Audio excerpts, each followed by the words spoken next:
பழங்காலத்தில் வாழ்ந்த சித்தர்கள். இந்த ஓலைச்சுவடி பழங்காலத்தில் வாழ்ந்த சித்தர்கள், முனிவர்கள், ரிஷிமார்கள், நாயன்மார்கள் அவங்களுடைய ஞான திருஷ்டின் மூலமாக சொல்லக்கூடியது.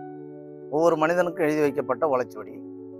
இது கலாச்சாரங்கள் இல்லாமல் ஓலைச்சுவடி அனைத்து இனத்தவர்களுக்கும் கிடைக்கும்.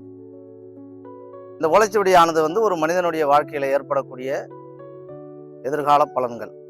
என்னைக்கு அந்த ஓலைச்சுவடி அவங்க எடுத்து பார்க்குறாங்களோ அன்றையிலிருந்து அவங்களுடைய வாழ்நாள் முழுவதும் அந்த ஓலைச்சுவடியுடைய பலன்கள் அவங்களுக்கு வழிநடத்தக்கூடிய பலன்களாக இருக்கும்.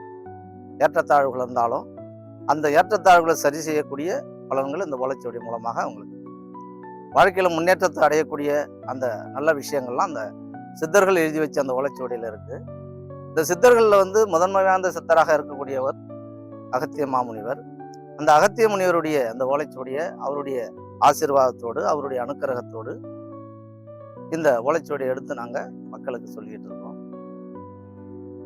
இப்போ தமிழ் மொழியில் அந்த ஓலைச்சுவடி கிரந்த எழுத்துக்களில் இருக்கக்கூடியது. அந்த கிரந்த எழுத்துலேருந்து அதை தமிழ் மொழியாக்கி அதை மற்றவங்களுக்கு புரியும்படியாக இப்போ இருக்கக்கூடிய காலகட்டத்துக்கு ஏற்ப அந்த ஓலைச்சுவடி நவீனப்படுத்தப்பட்டிருக்கு.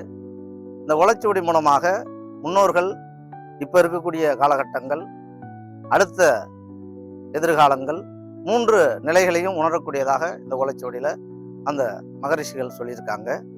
சித்தகணங்கள் என்பது தன்னுடைய வலிமையாலையும் தவத்தினால் கிடைத்த அற்புத பலன்கள் மூலமாக இந்த ஓலைச்சுவடியை மகரிஷி உங்களுக்கு எடுத்து சொல்றாங்க. அதை சொல்லக்கூடிய பலன்கள் பிற்காலத்திலும் சரி இப்போ இருக்கக்கூடிய காலத்திலும் சரி தன்னுடைய நடைமுறைக்கு ஏற்ற பலன்களாக வந்துகிட்டு இருக்கு. இந்த ஓலைச்சுவடியுடைய அற்புதங்கள் என்பது பல மனிதர்கள் பார்த்து அதன் மூலமாக மற்றவர்களுக்கு சொல்லக்கூடியது தான் இந்த ஓலைச்சுவடி. அதில் வரக்கூடிய நிகழ்வுகள் ஏற்றத்தாழ்வுகள் இருந்தாலும் அதில் வரக்கூடிய அந்த தடைகள் நிவர்த்தி பண்ணக்கூடிய காலகட்டங்கள், அந்த எதிர்பார்க்கக்கூடிய பலன்கள் அனைவருக்கும் நல்ல பலன்களாகவே நடக்கக்கூடியதாக இருக்கும்.